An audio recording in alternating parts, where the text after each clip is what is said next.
ऐसे महादेव क्या छल करेंगे, कपट करेंगे? तो महादेव विचार कर रहे हैं कि आखिर बात क्या है, क्या कपट किया देवी हमने? बोले आपने ये कपट किया कि आपने कभी हमको ये नहीं बताया कि आपके गले में मुंडमाल किसकी है। ओ मुंडमाल की बात कर रही हो देवी? बोले हाँ।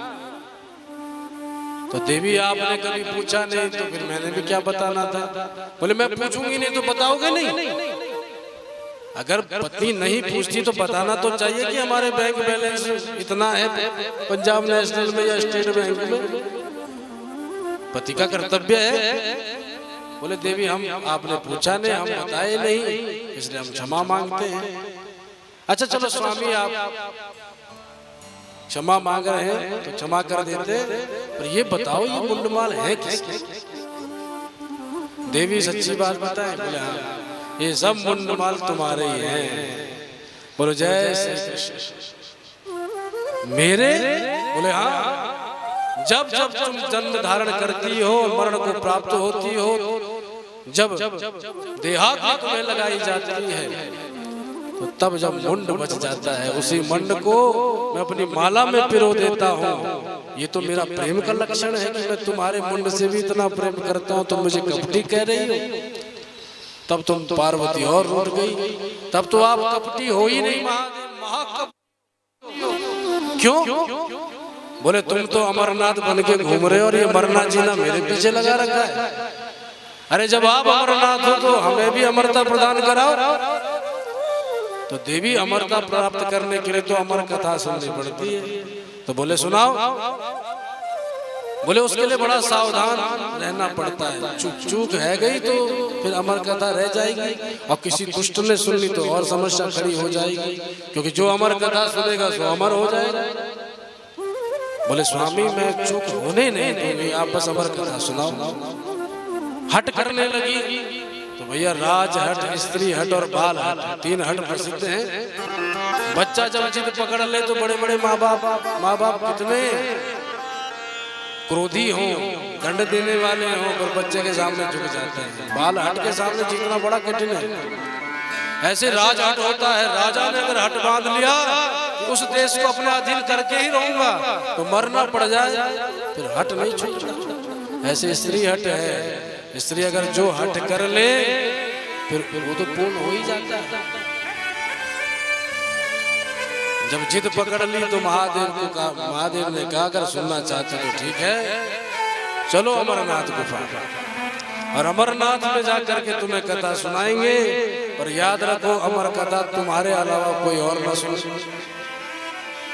महादेव निकल पड़े और जैसे गुहा में गर्भ में गुफा में बैठ करके महादेव कथा सुनाना चालू किए। बोले देवी पहले देख लो कोई यहाँ है तो नहीं। तो देवी पार्वती ने सब जगह दृष्टि घुमाई, कोई दिखाई नहीं पड़ा, पर इतने में एक अंडा दिखाई पड़ा जो तोते का अंडा था। अरे ये तो अंडा है, ये अभी क्या करेगा? अंडा क्या कथा सुनेगा? सो उसको अपेक्षित कर दिया, देखा ही नहीं, छोड़ो समझे, बाकी तो कोई नहीं है। महादेव बोले कोई नहीं है? बोले नहीं महादेव कोई नहीं। तो महादेव ने श्रीमद् भागवत की कथा चालू कर दी। अब भागवत कथा सुनाने से पहले महादेव ने शर्त रख ली, देवी जब हम कथा सुनाए तो हुक्का देती रहना। मतलब बोले हम कहें कि भगवान श्री कृष्ण ने ऐसा किया तो तुम कहना भगवान वहां चले गए, ये लीला करी, तो हुक्का सुनते रहेंगे तो हमको लगेगा कथा चल आप सुन रही हो। बोले हाँ ये ठीक। महादेव ने कथा चालू करी, माँ पार्वती सुनती चली गई, एक एक स्कंद करके कथा आगे बढ़ती चली गई, और कथा का ऐसा प्रभाव था कि अंडा फूट गया, अंडे से बच्चा निकल गया, और बच्चा धीरे धीरे बड़ा होने लगा उस कथा के प्रभाव से। अब तोता होता है रट्टू, जो सुनता है रट लेता है। कहीं घर में पाले जाते हैं ना, तो जैसा सुनते वैसा ही कहने लगते। ये विशेषता तोते की है। तो सुनते सुनते हुक्का, सुनते सुनते ये भी हुक्का देना सीख गए। अचानक जब भागवत के 11 स्कंद में कथा गई और ज्ञान की चर्चा होने लगी, तो प्राय जब ज्ञान की चर्चा होती है ना तो हमको उबासियां नींद आने लगती है। कथा चले प्रसंग चले तब तो फिर भी हम जागते हैं, पर ज्ञान की चर्चा हो गई तो नींद आने लगती है। तो एकादश स्कंद में जब उद्धव और भगवान श्री कृष्ण का दिव्य संवाद चलने लगा, महादेव कहते चले गए, माँ पार्वती सो गई और बगल में जो सुख का बच्चा था वो होगा देने लगा। भगवान कथा सुनाते चले गए और पूरी भागवत की कथा संपन्न करके महादेव ने जयकारा लगाया, बोल बाल कृष्ण लाल की जय हो। अब जब जब खुली महादेव, उसके बाद क्या हुआ? क्या हुआ? कथा हो गई, क्या हुआ? बोले हमने तो उसके बाद सुना नहीं। महादेव बोले तुमने नहीं सुना तो किसने सुना? उनका तो तुम दे रही थी। बोले नहीं। महादेव ने अपने नेत्रों से इधर उधर देखा तो सुख का बच्चा पीछे बैठा दिखाई पड़ा, तो ठीक पार्वती मैया की आवाज में होगा दे रहा था। कथा भी बंद हो गई, उसका होगा भी तक चालू है। बोलो जय। महादेव क्रोधावतार साक्षात महाकाल एक क्षण में त्रिशूल उठा करके घुमाया, उसके पीछे दौड़ गए। छोड़ूंगा नहीं इस चोर को जिसने मेरी कथा की चोरी की। अब आगे तोते का बच्चा और पीछे महादेव। अरे काल से फिर भी बच लोगे, पर महाकाल से कैसे बच सकता है कोई? महाकाल सीधे व्यासाश्रम में पहुंच गए, क्योंकि तोते का बच्चा वहीं उड़ के चला गया। उसी समय व्यास पत्नी अपने रजो धर्म से निवृत्त होकर के बाहर आई थी स्नान करके।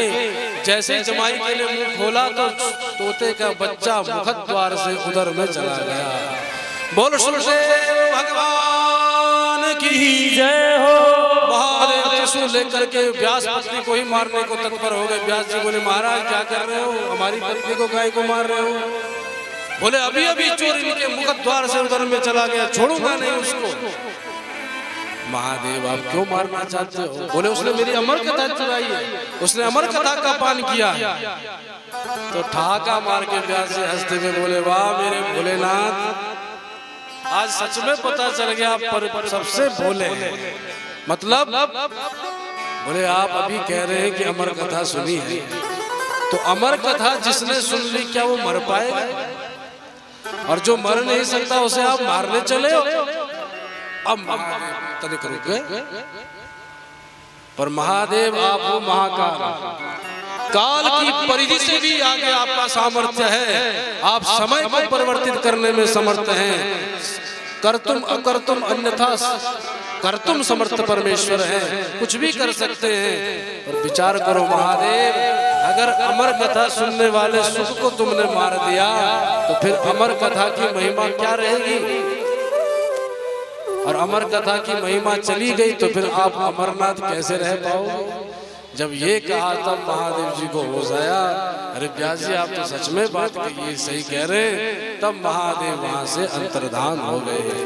बोलो शंकर भगवान की जय हो। वही सुख का बच्चा कालांतर में व्यास पत्नी के गर्भ से 12 वर्ष की अवस्था में सुखदेव में प्रकट हो गया और संन्यास को चला गया।